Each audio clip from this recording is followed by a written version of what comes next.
Hello everyone, welcome to the ARA study classes. हम पढ़ रहे थे material testing and construction practice, जिसका कोड है BC401।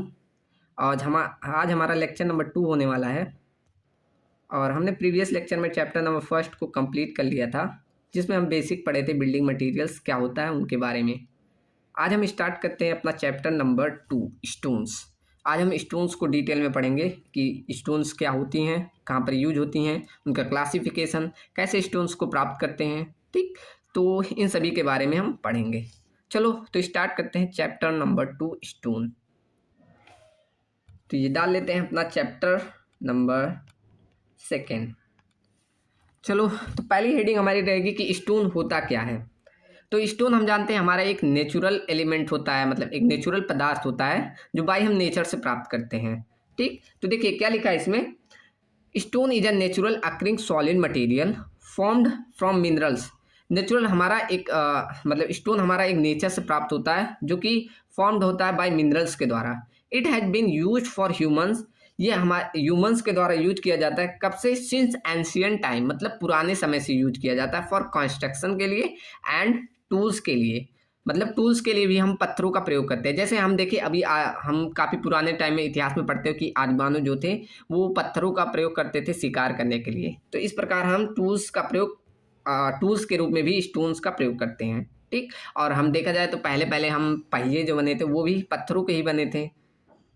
चलो अगला लिखा है, stone are extracted from the quarries through mining and blasting. अभी हम आगे काफ़ी पढ़ेंगे कि स्टोन को कैसे क्वेरी किया जाता है। क्वेरी मतलब प्राप्त कैसे किया जाता है स्टोन को। तो ये काफ़ी मेथड है, जैसे एक्सकेवेटिंग मेथड, ब्लास्टिंग मेथड। ठीक, ऐसे काफ़ी सारे मेथड है। अभी हम जब मेथड पढ़ेंगे तो देखेंगे। तो वही कह रहा है कि माइनिंग एंड ब्लास्टिंग द्वारा भी स्टोन को प्राप्त किया जाता है। अब देखते हैं यूज कहाँ कहाँ पर करते हैं हम स्टोन का, कहाँ कहाँ यूज करते हैं। Use of stone in construction, कहाँ कहाँ पर हम कंस्ट्रक्शन में स्टोन का यूज करते हैं। देखिए पहला लिख रहा है फाउंडेशन वर्क में, हाँ यूज किया जाता है। बिल्डिंग्स वॉल्स बनाने में, हम देखें बिल्डिंग वॉल, ताजमहल देख लें, लाल किला देख लें, ऐसे बहुत सारे हमारे कंस्ट्रक्शन में यूज हुए हैं। पेविंग एंड फ्लोरिंग में, ब्रिज में, डैम्स में, रोड एंड कंस्ट्रक्शन में। रोड में जैसे हम एग्रीगेट का यूज करते हैं। रूफिंग मटेरियल में ऐसे बहुत सारे, आप स्टेयर केस में टाइल्स का जैसे प्रयोग किया जाता है वो भी पत्थर से ही बनता है। बाउंड्री एंड रिटेनिंग वॉल के लिए, डेकोरेशन पर्पज के लिए, वाटर चैनल के लिए। ठीक, तो इन सभी ऐसे बहुत सारे स्थान हैं जहाँ पर हम स्टोन्स का प्रयोग करते हैं। चलो एक नज़र डालते हैं कि हमारे सिविल इंजीनियरिंग में कौन कौन से मटेरियल्स होते हैं। यहाँ लिखा है सिविल इंजीनियरिंग मटेरियल्स। देखिए क्या क्या लिखा है, all the engineering structure are combination of different type of materials. जो हमारा सिविल इंजीनियरिंग स्ट्रक्चर बनते हैं वो बहुत सारे मटेरियल से बनते हैं, जैसे ब्रिक से, सैंड से, प्लास्टिक से, सीमेंट से, स्टील से, वुड से, कंक्रीट से, ग्लास से, टाइल से, ऐसे बहुत सारे मटेरियल से तब जाकर हमारा एक स्ट्रक्चर तैयार होता है। अब इन मटेरियल्स को हम क्लासीफाई भी करते हैं। किस आधार पर? वही क्लासीफाई किया गया है। सिविल इंजीनियरिंग मटेरियल को हम क्लासीफाई कर सकते हैं कौन कौन से आधार पे? Solid material, binding material and protective material. Solid का जो सॉलिड हो, जैसे ब्रिक हमारा सॉलिड होता है, टिम्बर हो गया, स्टील हो गया, आयरन, ये सभी हम सॉलिड मटेरियल के अंतर्गत रख सकते हैं। और दूसरा बाइंडिंग, मतलब जो जोड़ने के काम आए, जैसे क्ले हो गया, लाइम हो गया, सीमेंट हो गया, बिटुमेन हो गया, एस्फॉल्ट हो गया, कोयल हो गया, टार हो गया, ये सब हमारी बाइंडिंग मटेरियल आती हैं। एंड थर्ड हमारा प्रोटेक्टिव, जो मतलब हमारे बाहरी लेयर से, जैसे वर्षा हो गया, हवा हो गया, धूप हो गया, इन सभी से प्रोटेक्ट करे, वो हमारी प्रोटेक्टिव मटेरियल कहलाएगी। जैसे पेंट हो गया, प्लास्टर हो गया, वार्निश हो गया, डिस्टेम्बर हो गया, बिटुमेन हो गया, टार हो गया, ऐसे बहुत सारा आप दे सकते हैं। ये सब हमारी क्या प्रोटेक्टिव मटेरियल आती हैं। ठीक, चलो आगे देखते हैं। अगला है हम ओरिजिन के आधार पर और ओरिजिन के आधार पर, जैसे हमारी ओरिजिन कैसे हुए उस आधार पर। तो ऑर्गेनिक एंड इनऑर्गेनिक। ऑर्गेनिक मतलब जिसमें the material which contain carbon, जो जिसमें कार्बन की मात्रा हो वो हमारी ऑर्गेनिक कहलाएगी। जैसे स्टील, टिम्बर, प्लास्टर, ये सब हमारी ऑर्गेनिक कहलाएगी। And inorganic material which does not contain carbon, जैसे आयरन हो गया, ये स्टील, इसमें भी स्टील इसमें नहीं रहेगा। ठीक, स्टील में कार्बन होता है, क्यों? क्योंकि स्टील देखो, हम अभी आगे देखोगे तो स्टील को जब आप DSS पढ़ोगे, मतलब डिजाइन ऑफ स्टील स्ट्रक्चर पढ़ेंगे, तो कार्बन के आधार पर ऐसे 3 प्रकार के, आप काफ़ी प्रकार के होते हैं, तो उन कार्बन की मात्रा के आधार पर आप क्लासीफाई करेंगे। ठीक, तो वो हमारा ऑर्गेनिक ही आएगा, तो स्टील इसमें से हटा दीजिएगा। एंड आयरन, ब्रिक, ये सब हमारी इनऑर्गेनिक आ जाएगी। चलो, अब हमारा मेन चैप्टर यहाँ से शुरू होता है। वो तो हमारा बेसिक था, एक चैप्टर को राह दिखाने के लिए। अब स्टार्ट करते हैं क्लासिफिकेशन ऑफ रॉक। रॉक को हम क्लासिफाई करते हैं। देखो, रॉक को मेनली 3 प्रकार से क्लासिफाई किया जाता है और उसके अंतर्गत काफ़ी प्रकार के आते हैं, जैसे जियोलॉजिकल, फिजिकल एंड केमिकली। ठीक, तो देखो यहाँ लिखा है द रॉक्स में be classify on the basis of geological formation, physical characteristic के आधार पर एंड केमिकल कंपोजिशन के आधार पर। तो अभी देखिए यहाँ फिगर्स नीचे शो किया गया है। देखो, ये फिगर्स जरूरी एग्जाम में बना के आइएगा। देखो, एक एग्जाम में फिगर तो काफ़ी इंपॉर्टेंट होते हैं, वो आपका नंबर गेन कराते हैं। तो इसके आधार पे 3 प्रकार का होता है, first, second and third. First हमने बताया जियोलॉजिकल, सेकेंड हमने फिजिकल एंड थर्ड हमने बताया केमिकल। अब इसके अंतर्गत भी हम डिवाइड करते हैं। जैसे जियोलॉजिकल के अंतर्गत 3 प्रकार के, आर्जिलिशियस, सेडिमेंट्री, मेटामॉर्फिक। फिजिकल के अंतर्गत 3, स्ट्रैटिफाइड, अनस्ट्रैटिफाइड एंड पॉल्यूटेड। केमिकल के अंतर्गत आर्जिलिशियस, सिलिशियस, कैलकेरियस। ठीक, तो ये सभी क्या होती है, अभी इन सब के बारे में हम एक एक करके सबको पढ़ेंगे। आगे देखते हैं, और भी थोड़ी मिनरल के आधार पे क्लासिफाई होता है, उनको भी देखते हैं। देखो हाँ, आगे है, क्या लिखा है, ये stone are derived from rock. Stone हमारे कहाँ से मिलते हैं, पत्थरों से। रॉक और नॉन होमोजीनियस। नॉन होमोजीनियस मतलब असमान होते हैं, मतलब उसमें एक प्रकार के मिनरल्स नहीं होते हैं, वही कहता है रॉक हमारे जो होते हैं नॉन होमोजीनियस होते हैं। अब देखते हैं अकॉर्डिंग टू द मिनरल्स के अकॉर्डिंग हम कितने प्रकार के क्लासिफाई करते हैं। तो 2 प्रकार के, mono minerals, poly minerals. Mono minerals मतलब जिसमें एक गुण पाया जाए, मतलब एक ही मिनरल हो। रॉक विच कंटेंट ओनली 1 मिनरल्स, उसे हम मोनो मिनरल्स बोलेंगे। मोनो मिनरल्स मतलब अब इसमें एक ही मिनरल्स है। अब इसका एग्जांपल है जैसे quartzite, sand and sandstone, pure gypsum, magnesite और ऐसे बहुत सारी, जैसे जितने भी आल सेडिमेंट्री रॉक्स है वो हमारी मोनो मिनरल्स रॉक के अंतर्गत आएंगे। ठीक, अब चलो बी देखते हैं, पॉलिनो मिनरल्स। पॉलिनो मिनरल्स होता है ऐसी रॉक जिसमें 2 से ज़्यादा मिनरल्स पाई जाए। एग्जाम्पल इसके ग्रेनाइट, डोलेराइट, ट्रैप, बेसाल्ट। सभी जो इग्निशियस रॉक होती है वो हमारी पॉलिनो मिनरल्स के अंतर्गत आती हैं। ठीक, तो एग्जाम्पल्स आप जरूर ध्यान रखिएगा, एग्जाम्पल्स इंपॉर्टेंट होते हैं। एग्जाम्पल्स लिखेंगे तभी हाँ एग्जामिनर जानेगा कि आप पढ़े हैं। चलो, अब हम बढ़ते हैं क्लासिफिकेशन के आधार पर। यानी कि हम पहले फिजिकल पढ़ेंगे, तब उसके बाद तीनों वो पढ़ेंगे, फिजिकल फिर केमिकल, तब उसके बाद जियोलॉजिकल पढ़ेंगे। क्योंकि अभी जो जियोलॉजिकल है उसको काफ़ी वो डिवाइड किया जाता है अंदर, क्योंकि इग्निशियस रॉक है, फिर इग्निशियस का 3 प्रकार पढ़ते हैं, और मेटामॉर्फिक है उसको भी डिवाइड करते हैं। ठीक, तो इस प्रकार वो काफ़ी डिटेल है। तो पहले हम फिजिकल एंड केमिकल को डिवाइड कर लेते हैं। तो हमने पढ़ा था फिजिकल 3 प्रकार के होते हैं, कौन कौन से, स्ट्रैटिफाइड, अनस्ट्रैटिफाइड एंड पॉल्यूटेड रॉक। अब स्ट्रैटिफाइड रॉक कौन सी होती है, जिसमें परतें पाई जाए हैं, जैसे परत दर परत हो। जैसे अभी देखो हम फिगर दिखा दें, यहाँ इमेज है मेरे पास, एक सेकेंड, ये देखिए, ये हमारी स्ट्रैटिफाइड रॉक्स होती हैं। इसमें देखिए आपको परत दिख रहा होगा, ऐसे layer by layer, layer by layer बनी हुई दिख रही है, ये आपकी स्ट्रैटिफाइड रॉक होती है। ठीक, ऐसे अनस्ट्रैटिफाइड दिखा दूँ आपको, ये देखिए, ये आपकी अनस्ट्रेटिफाइड रॉक हो जाएगी। इसमें देखिए परत, आपको परत नहीं कहीं दिखेगी। ठीक, ऐसे एक दूसरे से मिली हुई दिख रहा होगा, ऐसे कहीं परतें दिख रही हैं, हाँ ऐसे हल्का हल्का दिख रही है, लेकिन आपस में ऐसे क्या हो रहा है, बढ़ जा रही है। ठीक, जैसे आप laminar, non laminar and turbulent flow पढ़ते हैं, ऐसे ये समझिए आपका स्ट्रेटिफाइड एंड अनस्ट्रेटिफाइड। ठीक, चलो तो फिगर से क्लियर हुआ होगा कि कौन सा है। चलिए अब चलते हैं अपने पीडीएफ पे। तो देखते हैं इसमें क्या लिखा है। वही लिखा है कि रॉक विथ लेयर फॉर्मेशन। जो रॉक हमारी लेयर फॉर्मेशन शो करती है वो हमारी स्ट्रैटिफाइड रॉक होती है। एग्जांपल इसके लाइमस्टोन, सैंडस्टोन, चाक, जिप्सम, लेटराइट, सेल। ठीक, जितनी भी आल सेडिमेंट्री रॉक्स, सभी हमारी सेडिमेंट्री रॉक्स होती है वो हमारी स्ट्रैटिफाइड रॉक कहलाती हैं। चलो, सेडिमेंट्री रॉक अभी हम आगे पढ़ेंगे। सेडिमेंट्री रॉक तो यही होती है, नहीं नहीं नहीं, सॉरी, अभी हम उसमें जियोलॉजिकल में डिवाइड करेंगे तो वो सॉरी, अभी जियोलॉजिकल 3 होता है ना, इग्निशियस, सेडिमेंट्री, मेटामॉर्फिक। तो वही कह रहा है कि सभी जितनी जियोलॉजिकल होगी वो सारी हमारी स्ट्रैटिफाइड रॉक होती है। ठीक, आल नहीं, मतलब सेडिमेंट्री, काफ़ी सेडिमेंट्री रॉक्स हमारी स्ट्रैटिफाइड रॉक होती है। सेकेंड देखते हैं हमारा अनस्ट्रैटिफाइड रॉक। अनस्ट्रैटिफाइड मतलब जिसमें लेयर नहीं दिखे, the rock which do not show layer formation, जैसे granite, dolerite, trap, basalt, diorite, etc. ये सभी हमारी क्या होती है, ऑल इग्निशियस रॉक हमारी जो होती हैं वो हमारी अनस्ट्रैटिफाइड रॉक होती है।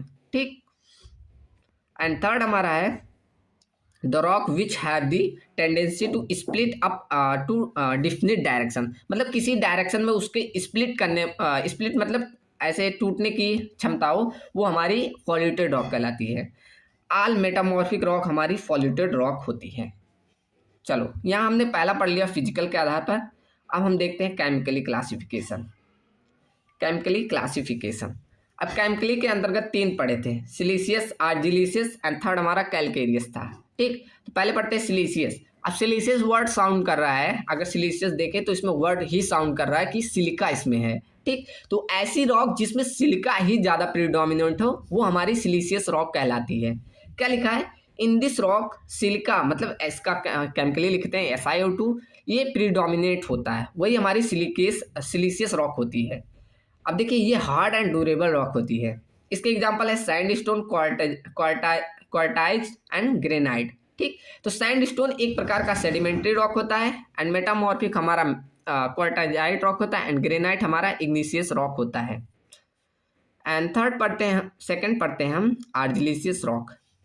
आर्जिलिशियस रॉक मतलब जिसमें क्ले एंड एल्यूमिना प्रीडोमिनेट होता है, वो हमारा आर्जिलिशियस रॉक होता है।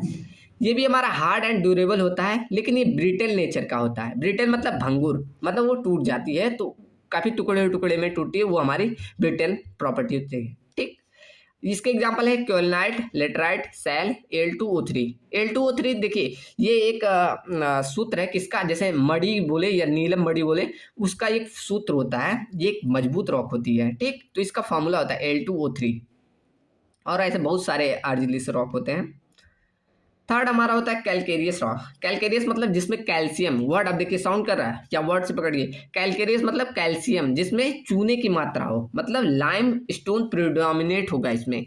ये भी हमारा हार्ड एंड ड्यूरेबल होती है, एग्जाम्पल में जैसे लाइम स्टोन एंड मार्बल, ये सभी हमारे कैलकेरियस रॉक होते हैं।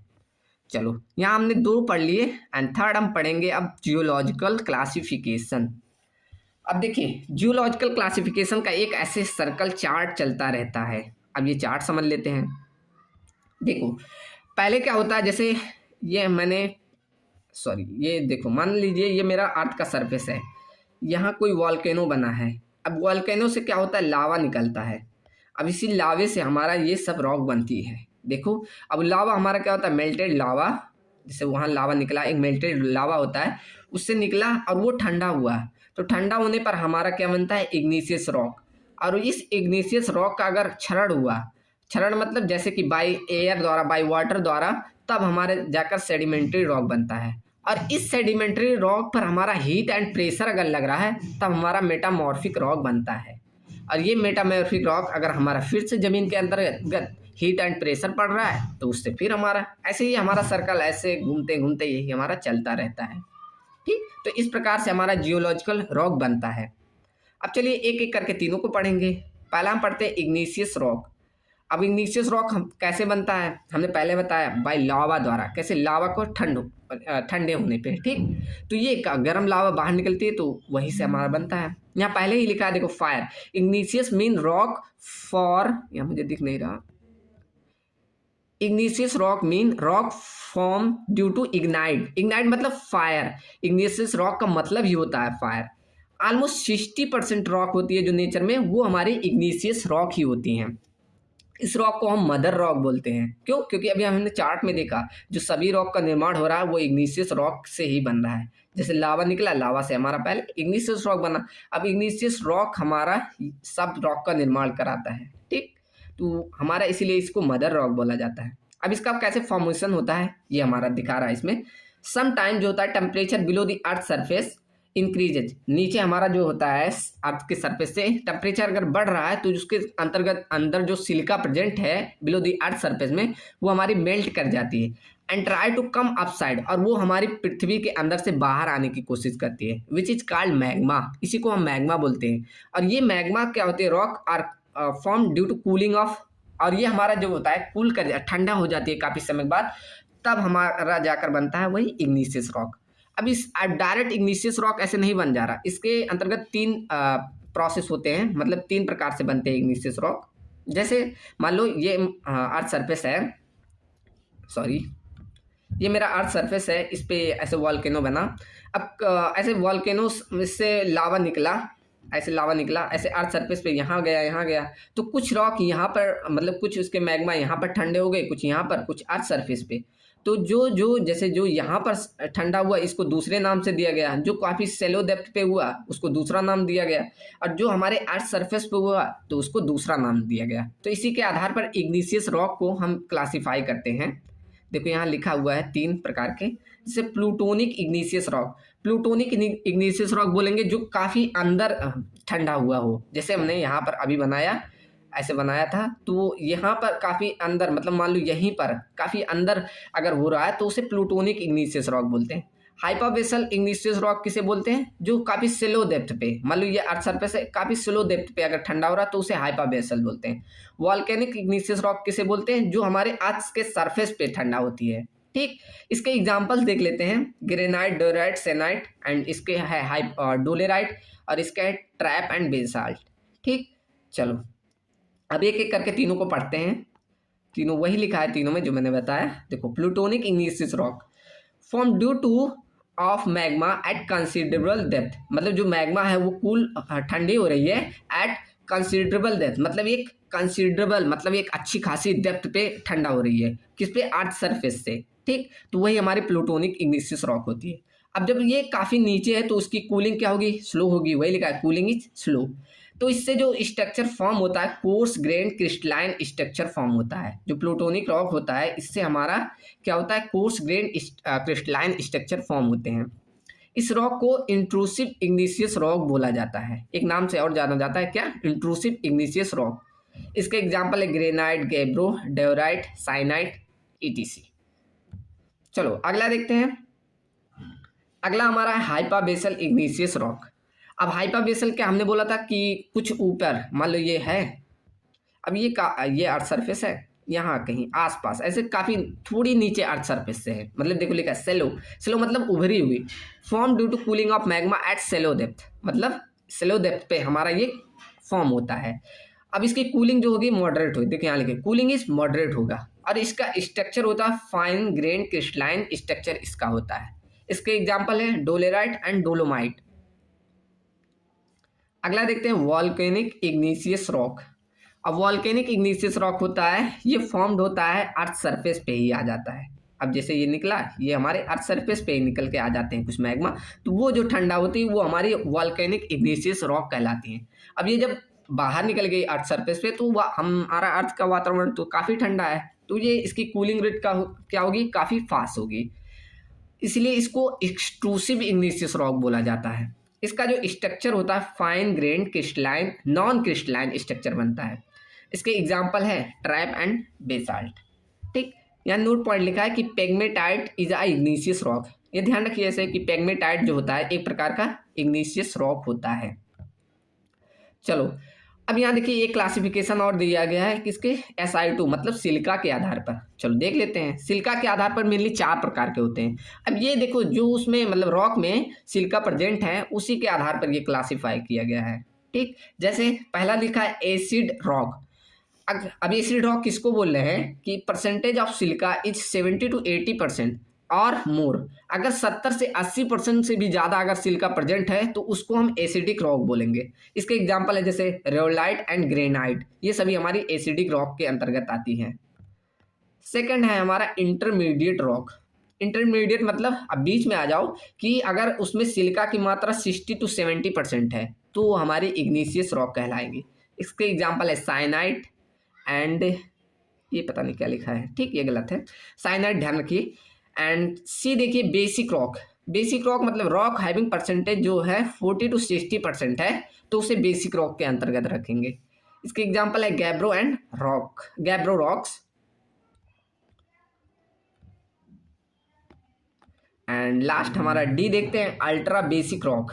अल्ट्रा बेसिक रॉक क्या लिखा है, igneous rock having percentage of, अगर इसमें लेस देन 45% सिलिका आ जाए तो उसे हम अल्ट्रा बेसिक कहते हैं। इसका एग्जांपल है बेसाल्ट, ट्रैप एंड डोलेराइट। ठीक, चलो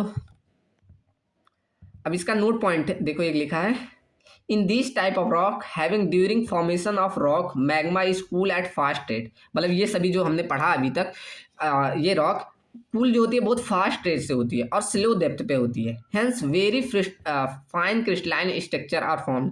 इसलिए इनका जो स्ट्रक्चर होता है वो काफ़ी फाइन क्रिस्टलाइन स्ट्रक्चर फॉर्म होता है। ठीक, तो ये नोट पॉइंट ध्यान रखिएगा। चलो अब सेकंड पढ़ते हैं हम, सेडिमेंट्री रॉक। सेडिमेंट्री रॉक को एक्वियस रॉक भी नाम से जाना जाता है, स्ट्रेटिफाइड या सेकेंडरी रॉक्स के नाम से जाना जाता है। ठीक, अभी इसको सेकेंडरी रॉक क्यों बोला जाता है? क्यों? क्योंकि हमारा पहले जो है इग्निशियस रॉक बना, फिर उसके बाद उसका वेदरिंग हुआ था, तब हमारा जाकर बना था सेडिमेंट्री रॉक बना था। ठीक, तो इसलिए इसे स्ट्रेटिफाइड या सेकेंडरी रॉक भी बोला जाता है। हाँ, हमने यहाँ स्ट्रेटिफाइड में भी एग्जाम्पल दिया था कि सभी जो स्ट्रेटिफाइड रॉक होती है वो सॉरी मतलब सभी जो स्ट्रेटिफाइड का एग्जाम्पल वहाँ दिया था हमने, ध्यान हो अगर वहाँ हमने पीछे लिखा था। ठीक, चलो आगे कह रहा है कि these are form due to deposition of pre existing rock. जो हमारी पहले से प्रेजेंट रॉक है उनके डिपोजिशन से, मतलब इग्निशियस रॉक का जब वेदरिंग होता है उनका डिपोजिशन होते जाता है, तब हमारा ये सेकेंडरी रॉक निर्माण होती है। The rock form by consolidation of particle, वही सब लिख रहा है। कंसोलिडेशन मतलब क्या होता है? अभी कंसोलिडेशन आप सॉइल मैकेनिक्स में काफ़ी डिटेल में पढ़ेंगे। वही लिखा है कि the rock form by consolidation of particle pre existing rock under the effect of weathering agencies like flowing of water, glacier, wind etc is called sedimentary rock. अब चलिए इसको मैं एक फिगर से समझाऊं। कह रहा है जैसे मान लो ये हमारा एक इग्निशियस रॉक से एक मान लो पहाड़ बन गया। अब उससे क्या हुआ? काफ़ी एजेंसीज, जैसे मान लो ये वाटर द्वारा एयर आया, ठीक, इन सभी ये इस पे लगी। अब इस पे लगी जब, तो इससे क्या होगा? ऐसे पार्टिकल इसमें टूट टूट के ऐसे निकले ना। अब ये बाय वाटर द्वारा, बाय एयर द्वारा ऐसे कहीं पर इकट्ठा होते गए, ऐसे इकट्ठा होते गए, तब हमारा इस पे काफ़ी सालों द्वारा हीट एंड काफ़ी द्वारा प्रेशर लगा, तब हमारा जाकर ये रॉक बनता है। ठीक, अगर आपने सॉइल मैकेनिक्स पढ़ा होगा तो उसमें ये अभी तो नहीं पढ़े होंगे, ये नेक्स्ट सेमेस्टर में पढ़ेंगे सॉइल मैकेनिक्स, तो उसमें कंसोलिडेशन का कॉन्सेप्ट डिटेल में पढ़ेंगे। तो यही इसका कहना था। चलो यहाँ देखो एक चार्ट बना हुआ है, हम चार्ट में डिटेल में देखेंगे। देखो चार्ट में भी वही बोला है, जैसे प्री एग्जिस्टिंग रॉक, मैंने मान लो यही वो पहाड़ पड़ा हुआ था, अब उसका वेदरिंग हुआ। देखो वही सेम एग्जांपल है। अगर उस पर वेदरिंग हुआ और वो वेदरिंग होकर बाय एयर बाय वाटर द्वारा ट्रांसपोर्ट हुआ, मतलब एक स्थान से दूसरे स्थान पे गया और वहाँ पर ऐसे डिपोजिट हो गया, और काफ़ी सालों के बाद हमारा क्या होता है? सेडिमेंट्री रॉक बन जाता है। ठीक, ये फिगर भी ध्यान रखिएगा। अब अगला पॉइंट कह रहा है कि 75% of bottoms of sea is made of sedimentary rock. 75% से भी ज़्यादा जो हमारी होती है अंदर समुद्र के अंदर, वो हमारी सेडिमेंट्री रॉक ही होती हैं। इसके एग्जांपल्स हैं sand stones, lime stone, mud stone, laterite, ऐसे जिप्सम, ऐसे बहुत सारे हैं। ठीक, तो ये सभी हमारी सेडिमेंट्री रॉक के अंतर्गत आती हैं। अब यहाँ एक नोट पॉइंट लिखा है, वो भी देख लेते हैं। नोट पॉइंट क्या बोल रहा है कि gypsum is a rock as well as a mineral. Gypsum जो होता है हमारा रॉक के साथ साथ उसे मिनरल्स भी लिया जाता है। अब देखिए मिनरल्स कैसे, अभी जब हम सीमेंट चैप्टर पढ़ेंगे तो उसमें अगर हमें IST मतलब इनिशियल सेटिंग टाइम को अगर बढ़ाना होता है तो उसमें हम 3 से 4% तक हम जिप्सम यूज करते हैं। अब जिप्सम हमारा हेल्प करता है, ये एक ऐसा एडमिक्सचर होता है जिसे मिनरल्स बोल दे, तो वो हमारा इनिशियल सेटिंग टाइम सीमेंट का बढ़ा लेता है। ठीक, तो हम जब अभी सीमेंट चैप्टर पढ़ेंगे, इसके बाद हमारा शायद सीमेंट ही है, तब उसमें हम जिप्सम को काफ़ी डिटेल में पढ़ेंगे। तो वही यहाँ पर बोल रहा है कि जिप्सम एक रॉक के साथ साथ मिनरल भी है। सेकंड देखो क्या कह रहा है, वेन लेटराइट जब डिसइंटीग्रेट होता है, when laterite disintegrate then it change into a new sedimentary rock called murrum. मतलब कह रहा है कि लेटराइट जब डिसइंटीग्रेट होगा तो वो मूरम बनता है। बस इसका यही कहना था। अगला कह रहा है shingle is a water bound pebbles. Shingles देखो क्या होते हैं, जैसे कि कोई आपका ऐसे समुद्र बोले, जैसे नदी का किनारा होता है तो ऐसे छोटे छोटे मतलब काफ़ी पहाड़ पत्थरों का यूज किया जाता है, तो वो क्या करता है? प्रोटेक्ट करता है। मेनली ये प्रोटेक्टिव होता है। वही हमारा कह रहा है कि सिंगल्स जो होते हैं वाटर बाउंड पेबल्स होते हैं, पत्थर होते हैं। ठीक, कंकड़ पत्थर मतलब वाटर से बधे हुए पत्थर होते हैं। चलो अगला पढ़ते हैं हम, लास्ट मेटामॉर्फिक रॉक। अब मेटामॉर्फिक हमारा क्या था? जब उस पर हीट एंड प्रेशर लगता था तो वही हमारा मेटामॉर्फिक बन जाता था। क्या कह रहा है? The rock form by pre existing rock जैसे igneous and sedimentary rock with the help of temperature and pressure is called metamorphic rock. वही कह रहा है जो हमारी प्री एग्जिस्टिंग रॉक थी उस पर टेम्परेचर एंड प्रेशर लगा तो हमारा मेटामॉर्फिक रॉक बन जाता है। And this process is called metamorphism, और इस प्रोसेस को क्या बोलते हैं? मेटामॉर्फिज्म बोलते हैं। चलो, अब इस मेटामॉर्फिक रॉक को डिफरेंट टाइप में क्लासिफाई करते हैं, जैसे थर्मल मेटामॉर्फिज्म। थर्मल मतलब अगर उस पर केवल टेम्परेचर लगे, क्या लिखा है? When these rocks are formed only due to temperature, अगर किसी रॉक्स पे सिर्फ टेम्परेचर द्वारा बन रहा है तो उसको थर्मल मेटामॉर्फिज्म के अंतर्गत रखेंगे। ठीक। सेकंड कह रहा है कैटाक्लास्टिक मेटामॉर्फिज्म। अब ये क्या होता है? सिर्फ जब इस रॉक पे ओनली प्रेशर लगे तब उसको इसके अंतर्गत रखेंगे। एंड थर्ड कह रहा है डायनेमिक। डायनेमिक मतलब दो चीजें लगी। अब इस पे देखो, टेम्परेचर एंड प्रेशर दोनों लगे, क्या लिखा? When these are rock are form due to temperature and pressure both, then this इसको हम क्या बोलेंगे? डायनेमिक थर्मल मेटामॉर्फिज्म बोलेंगे। ठीक। चलो, अब देखो लास्ट लिख रहा है प्लूटोनिक। अभी हमने प्लूटोनिक इग्निशियस भी पढ़ा था। क्या पढ़ा था? कि वो काफी अंदर डेप्थ पे बन रही थी। ऐसे सेम इसका कॉन्सेप्ट है प्लूटोनिक मेटामॉर्फिज्म। क्या होता है? When these rock are form due to temperature and pressure at considerable depth, मतलब एक अच्छी खासी डेप्थ पे फॉर्म होती है, तब हमारा ये प्लूटोनिक मेटामॉर्फिज्म बनता है। ठीक। और उस पर टेम्परेचर एंड प्रेशर लग रहा है लेकिन एक अच्छी खासी डेप्थ पे लग रहा है। ठीक। तब हमारा प्लूटोनिक मेटामॉर्फिज्म रॉक बनता है। देखो एक नोट पॉइंट लिखा है कि these rocks can be form due to movement of earth. ये मतलब ये कह रहा है कि ये रॉक्स फॉर्म होती है due to movement of earth के, due to temperature and pressure के कारण भी। ठीक। तो यही कह रहा है कि ये रॉक मूवमेंट ऑफ अर्थ से फॉर्म होती है। ये सब एग्जांपल्स है। देखिए जैसे कोई ओरिजिनल रॉक है, जैसे granite, syenite, conglomerate and sandstone, limestone, marl, ये सभी कैसे मतलब जब मेटामॉर्फिक रॉक बनती है तो क्या, जैसे ग्रेनाइट बना तो वो गीनेस बन गया, साइनाइट बना तो वो भी गीनेस। ऐसे देखिए क्वार्टाइज किसका बना? सैंडस्टोन। ये गलत लिखा है, यहाँ देखिए मैंने नंबरिंग कर दी है, सबका ध्यान रखिएगा। ठीक। तो इस प्रकार कैसे कौन सी रॉक चेंज हुई, ये नाम ध्यान रखिएगा। ठीक। अब अगला बढ़ते हैं characteristics of good building stone, मतलब क्या क्या गुड होना चाहिए एक अच्छी गुड बिल्डिंग मटेरियल होने के, मतलब गुड बिल्डिंग स्टोन होने के लिए। अब हमें अगर एक अच्छा गुड स्टोन चाहिए तो उसमें क्या क्या आप गुड चाहते हैं? कि वो हमारा दिखने में अच्छा हो, उसमें काफ़ी स्ट्रेंथ हो, उसका स्ट्रक्चर अच्छा हो, उसके मतलब स्ट्रेंथ अच्छा हो, उसका अगर हम ऐसा लाइट वेट चाहते हैं तो लाइट वेट हो, अगर हैवी वेट चाहते हो तो हैवी वेट हो। ऐसे बहुत सारे उसके मतलब एक गुड होने चाहिए। ठीक। तो हम देखते हैं गुड बिल्डिंग स्टोन के लिए क्या क्या हमें गुड चाहिए, वही देखते हैं। चलो क्या लिखा है? A good building stone should have the following qualities. इतनी सारी क्वालिटीज होनी चाहिए। देखो पहला लिख रहा है अपीयरेंस। अपीयरेंस मतलब उसका दिखने में अच्छा होना चाहिए। कैसा? एक फाइन कंपैक्ट टेक्सचर होना चाहिए, लाइट कलर होना चाहिए, और क्या डार्क कलर होना चाहिए। ठीक। तो ये सभी क्वालिटीज होनी चाहिए हमारा अपीयरेंस में।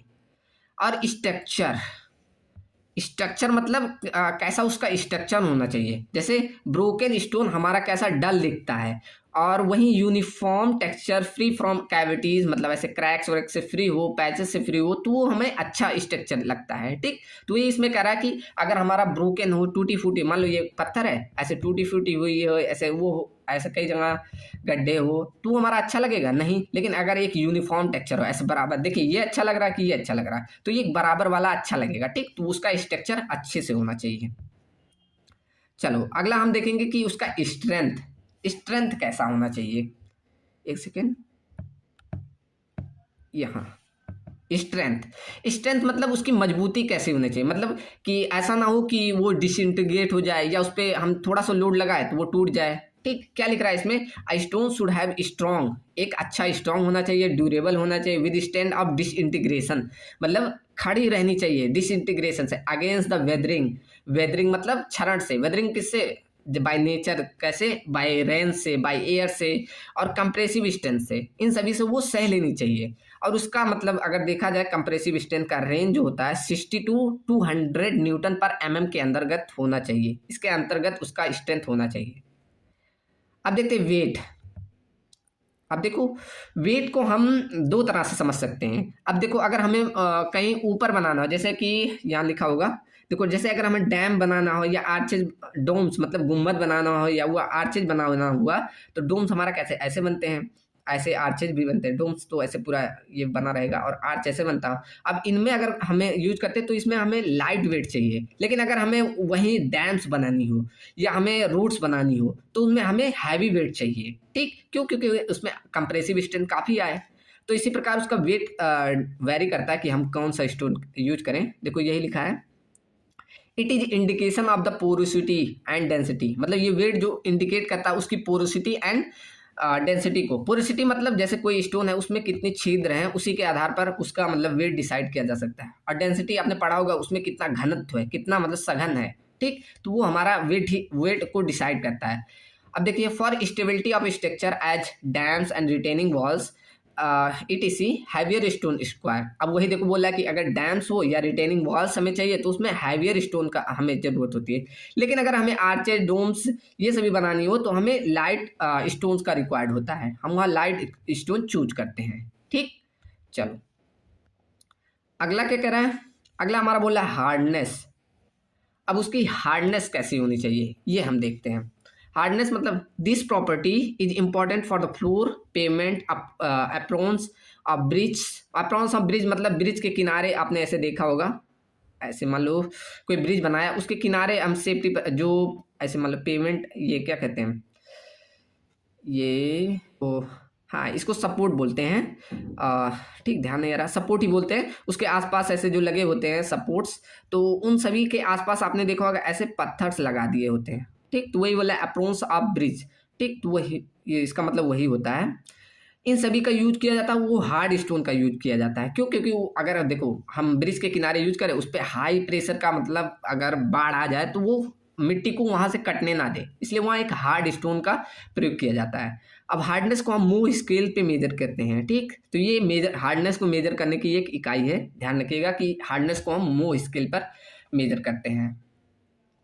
अब टफनेस क्या होता है? टफनेस मतलब कितना टफ है, कितना हम उस पर मतलब कोई पत्थर है उस पर कोई इम्पैक्ट लगा रहे हैं, कितना वो सह ले रहा है। ठीक, वही हमारा टफनेस होता है। देखो क्या लिखा है, the measure of impact that of stone can with stand is defined. वही हम कह रहे हैं कि मतलब कितना इम्पैक्ट को मेजर कर ले रहा है, मतलब सह ले रहा है विद स्टैंड, वही हमारा टफनेस कहलाता है। The stone use be tough when vibrating और मूविंग लोड्स। मतलब हम टफ स्टोन का कहाँ यूज करते हैं, जहाँ वाइब्रेटिंग और मूविंग लोड काफ़ी ज़्यादा आती है। ठीक, तो वहाँ पर हम टफ स्टोन का प्रयोग करते हैं। अब पोरोसिटी एंड अब्जॉर्प्शन मतलब पोरोसिटी कितना है या वाटर एब्जॉर्ब कितना कर रहा है वो हम देखते हैं। मतलब जैसे कोई स्टोन लिए, अब उसमें कितने छिद्र हैं उसी के आधार पर डिपेंड कर रहा है वो कितना पोरस है, मतलब उसमें कितना छिद्र है एंड वो कितना ऑब्जॉर्व कर रहा है, वही हमारे ये क्वालिटी बताएगी। जैसे हम कोई भी स्टोन लेंगे उसमें ऐसा नहीं लेंगे कि पानी ज़्यादा एब्जॉर्व करे। अभी देखो ये लिखा होगा चार्ट, हाँ देखो कितना कौन सा मतलब पत्थर है, ये कितनी पानी एब्जॉर्ब करनी चाहिए यहाँ दिखाया गया है। तो इसके अंतर्गत वही है। क्या लिखा है, the porosity depend on the mineral constitute.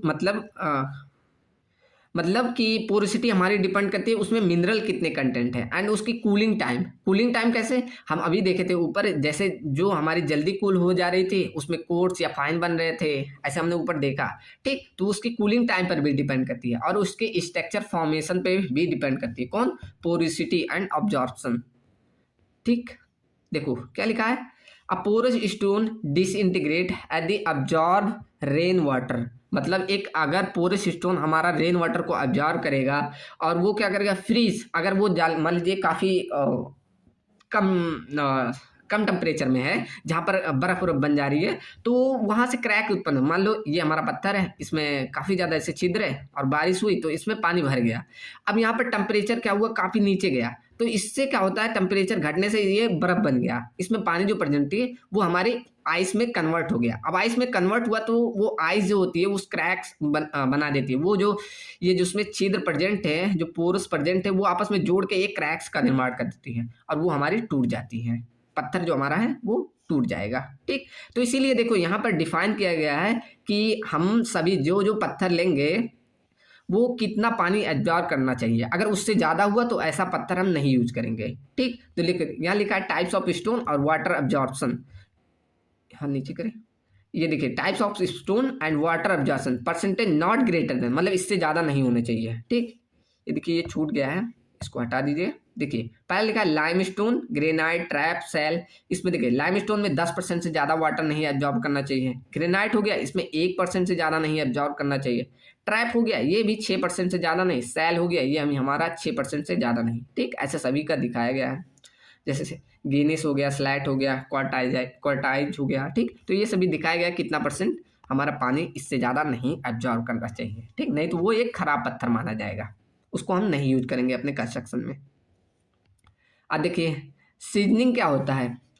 Seasoning मतलब जैसे कोई पत्थर आप निकाल रहे हैं तो उसमें एक, अभी हम आगे पढ़ेंगे, जैसे पत्थर निकालने के काफ़ी प्रोसेस होते हैं। फिर उसमें एक आता है सैप।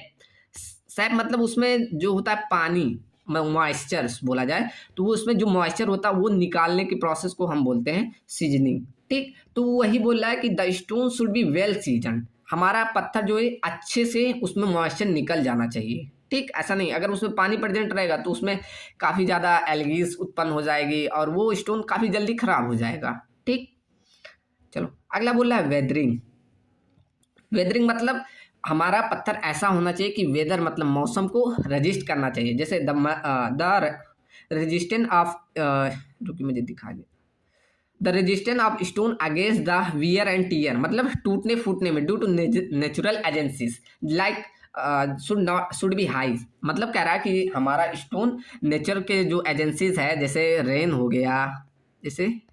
गया, या एयर, हाई एयर है, इन सभी के एजेंसीज से हमारा स्टोन क्या हो जाना चाहिए, हाई मतलब रेजिस्टेंस पैदा रहना चाहिए। ऐसा नहीं बारिश हुई तो हमारा स्टोन टूट जाए। ठीक, तो वेदरिंग के खिलाफ भी अच्छी खासी प्रोटेक्ट करना चाहिए।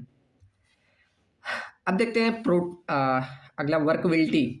वर्कबिलिटी मतलब क्या होता है, अभी ये वर्कबिलिटी हमने काफ़ी 2 बार यूज कर लिया, एक बार पिछली बार भी, इसमें भी। वर्कबिलिटी मतलब होता है easy to use, easy to compact, easy to place, मतलब काफ़ी अच्छा से यूज करना ही हमारी वर्कबिलिटी कहलाती है।